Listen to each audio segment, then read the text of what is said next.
Hi viewers, welcome to sir and Suman food blog. మీకు ఇది చూస్తేనే అర్థమైపోతుంది కదండి, అది టొమాటో పచ్చడి. ఇది ఎలా తయారు చేయాలో చూద్దామా. ముందుగా గిన్నెలో 5 నుంచి 6 టమాటాలు, చిన్న నిమ్మకాయ సైజ్ అంత చింతపండు, దానికి సరిపడా కల్లుప్పు వేసుకుని 2-3 గంటల పాటు నానబెట్టుకోవాలి. ఇలా నానబెట్టుకున్న తర్వాత ఒక నాన్ స్టిక్ ప్యాన్లో 3/4 స్పూను మెంతులు, 1/2 స్పూన్ ఆవాలు బాగా ఫ్రై చేసుకుని మిక్సీ జార్లో వేసుకొని బాగా మెత్తగా పౌడర్ చేసుకోవాలి.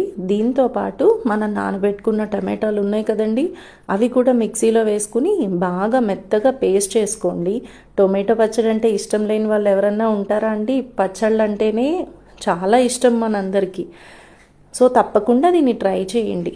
తర్వాత బాండలు పెట్టుకుని ఆయిల్ వేసుకుని ఆవాలు, మినప్పప్పు, ఎండుమిర్చి, కొద్దిగా ఇంగువ అన్నీ వేసుకుని ఈ టొమాటో మిశ్రమం కూడా వేసుకుని బాగా దగ్గర పడేదాకా 15 నుంచి 20 నిమిషాల పాటు కలబెట్టుకోవాలి.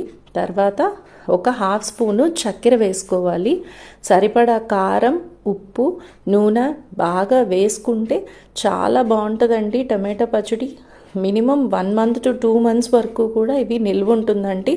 ఈ వీడియో మీకు నచ్చినట్లయితే please like, share and comment. Bye friends.